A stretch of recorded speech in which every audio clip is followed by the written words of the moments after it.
ముందుగాల మనతో వెలుగు ప్రేక్షకులు అందరికీ నమస్తే. బడికాడ పనిచేసిండట, పనిచేసినందుకు బిల్లు రాలేదంట. బిల్లు రాకపోయేసరికి ఏం చేసిండు, అమ్మ ఈ గాడికి ఆశకు వస్తుంది పానం. ఇట్లా కాదు అట్లా కాదు, ఇప్పుడు బళ్ళు అయితే చాలా అయినాయి.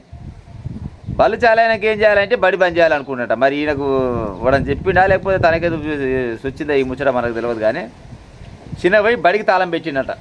మొదవరకు పని చేసిండు. బుచ్చం పెట్టిన కోపానికి గుడిసెని ముట్టించిండట. వెనకడుకోవడం గట్టినే ఉంది నా ముచ్చట. బిల్లు కోసం బడి తాళం వేసిన కాంట్రాక్టర్ ఆందోళన. ఒంటిపై పెట్రోల్ పోసుకొని ఆత్మహత్య యత్నం. చివరికి పోలీసులు జోక్యం చేసుకొని ఈ మమ్మగారిని బడితాళం తిరగనాయనంటే బడితాళం తెరిచిండట. ఏడ జరిగింది ఇది? ఖానాపూర్లో ఈయన 37 లక్షలు అయిందంట బడి కట్టినందుకు.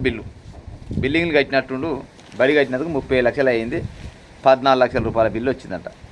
ఇంకెంత రావాలి? ఇంకా 27 లక్షల రూపాయల బిల్లు రావాలి. 23 లక్షల బిల్లు. 14 పోతే 23 ఉంటాయి. 30 ఇలా 23 లక్షల బిల్లు 3 ఏళ్ళు ఆయనంట రాకీనకు. తిరిగి తిప్పకాయ అయిపోయింది. ఏడికాడికి చెప్పులన్నీ అరిగిపోయినట్టున్నాయి. అవునా ప్రజలారా? ఇప్పుడు ఆయన నాకు తెలిసి ఓ వార్డు నెంబర్ అయి ఉంటాడు, లేకపోతే ఓ చిన్నపాటి సర్పంచో, లేకపోతే ఎంపీటీసో, లేకపోతే చిన్నపాటి మోదవారి లీడర్ అయి ఉంటాడు ఊళ్ళో. అంతే కదా. ఇప్పుడు బల్ల కాడనో, గుళ్ళ కాడనో, లేకపోతే మోరీల కాంట్రాక్టో, సీసీ రోడ్లు పడుతూ వీళ్ళు ఏమన్నా కోటీశ్వర్లు అయితే అయి ఉండరు కదా. చోట మోట గల్లీ లీడర్లు అయి ఉంటారు. ఏదో ఆయన మరి పార్టీలో మరి జరంత కీలకం తీరినందుక, లేకపోతే ఏదో రకంగా ఇస్తే ఏమన్నా గబ్బుడపాటి పనిస్తే ఇచ్చిరేమో. మరి 3-4 ఏళ్ళ నుంచి ఆయన 34 లక్షల రూపాయలు పెట్టి ఆడ ఖర్చు పెడితే మరి ఆయన దగ్గర ఉండొచ్చునా? ఆయనకి ఏమన్నా ఇంట్లో ఏమైనా ఊట చెలిపి ఉండొచ్చునా? పైసలు ఓడియాలి. గవర్నమెంట్ పని చేసినప్పుడు గవర్నమెంటే ఇవ్వాలి. గవర్నమెంట్ ఉందోలు గతంలో కేసీఆర్, ఇప్పుడున్నది రేవంత్ రెడ్డి. మరి ఏం చేసినట్టు పైసలు? బడికి సంబంధించిన బిల్లు అయితే ఆయన బిల్లు ఆయనకు అప్పచెప్పాలి కదా. పెట్రోల్ పోసుకొని వచ్చిండు, పెట్రోల్ తీసుకొని వచ్చిండు, బడి ముందర కూర్చుండు. ఇప్పుడు బడి పిల్లల సద్భాగం అయ్యేటట్టేంది.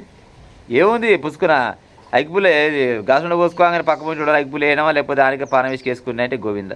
దగ్గర ₹2 వడ్డీ వేసుకున్నా కానీ ఇంకా 23-24 లక్షలు రావాలంట. మరి ఎప్పుడు వస్తాయి? 23 లక్షల రూపాయలు ఇగో రావాలన్నా కానీ రూపాయి వడ్డీ వేసుకున్నా కానీ నెలకు 23,000 రూపాయలు. నెలకు 23,000 రూపాయలు వడ్డీ అవుతుందే. మళ్ళీ ఇవాళ కాదు నిన్న కాదా, అది 3-4 ఏళ్ళ నుంచి జరిగే ముచ్చట. మరి ఆయనకెట్టి వెళ్తుంది? అందుకోసమైనా వచ్చిండు, బడి ముందర తాళం పెట్టిండు, గ్యాస్ డబ్బా పట్టుకొని తిరుగుతుండు. గత ప్రభుత్వం వాళ్ళు ఇటువంటి పని చేస్తేనే కదా అలా పని చేసింది. మరి రేవంత్ రెడ్డి సర్కారు మరి మీరైనా పెద్ద మనిషి చేసుకొని, సరే పార్టీ ఏదన్నా కావచ్చు, ప్రభుత్వం పనే కదా చేసింది. ఆయన పర్సనల్ పని అయితే చేసుకోలే కదా. బడికి సంబంధించిన పని చేసిన పెద్ద మనిషి. మరి బడికి సంబంధించిన పని చేసినప్పుడు బిల్లు ఇవ్వడం కూడా గవర్నమెంట్ ఇవ్వాలి కదా. మరి ఇంకెప్పుడు ఇస్తారు చెప్పురు? ఇక ఎప్పుడు ఇస్తారు బిల్లు? అంటే వచ్చే కాడనేమో గత ప్రభుత్వం పేరు రాదు కానీ పోయే కాడ మాత్రం వస్తుందా? ఇప్పుడు ప్రభుత్వం పనే కదా చేసింది. ఆయన పేదోడేనాయే, ఆయనకు భార్య పిల్లలు ఉంటారు, ఆయనకు ఇంత కడుపు ఉంటుంది, ఆయన అన్నో అప్పు సప్పు చేసి గుంజుకొచ్చి పెట్టిన పైసలు ఉంటాయి. నిలువపాయలు అయితే పెట్టరు కదా. ఒకవేళ నిలువపాయలు పెట్టినా కూడా ఎవరు మాత్రం ఇంకెన్ని రోజులు ఆగుతారు? ఏమంటారు, 7 పాస్ ఆడ పెట్టి ఎల్లమ్మకు ఒక పొద్దుంది అన్నట్టు 7 బిల్లులు ఆయనే పెట్టి ఆయన పోయిండు. ఆయనకి ఇప్పుడు ఆయన అడగకాలి, ఏమైనా అడిగినాయంటే ఆయన మీద పుసుకున్న ఫలానా కాడ బిల్లులు రావాలి, ఫలానా కాడ గిట్ట అవినీతి జరిగిందంటే అనకూడదు ఆయనని. ఎందుకంటే ఆయన మొత్తం నదులకు నడక నేర్పి ఇప్పుడు అలసిపోయి పడుకుండా ఆయన. మరి రేవంత్ రెడ్డి మరి నీది యువరక్తమాయ, మరి కొత్తగా వస్తే మరి నువ్వన్న బిల్లు బాధ చేయాలి కదా సార్. మరి ఆ రైతు మేస్త్రా కాంట్రాక్టు ఆయన కానీ చాలా ఆందోళన పడుతుండు. ఆ గ్రామస్తులు మొత్తం చుట్టుకూడిరు.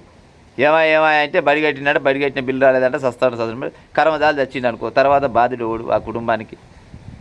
ఓ రేవంత్ పటేలా, మా అమ్మగారి సర్పంచ్ ఎలక్షన్లు వస్తున్నాయి, ఈ బిల్లులు అంటే ఏది పాస్ చేసి ఉపాయం చెయ్యి. ఇక పోయినోడు ముచ్చట పట్టించుకోగా సార్. పోయినోడు మంచోడు కాదనే దింపిరు, నువ్వు మంచోడు పనే నిన్ను ఎక్కిచ్చిరు. ఇక నువ్వు కూడా గదే సార్లు పడితే బాగుండదు. మళ్ళీ అలా బిల్లులు అంటే ఆ బిల్లులు ఏం చూడు, జనాల సొమ్మేనా పాడైపోను మీ ఇంట్లోకి వెళ్ళి ఇస్తున్నారే నాకు అర్థం కాదు. జర బిల్లు అంటే ఇప్పించి ఉపాయం చెయ్యి ఉంట మరి.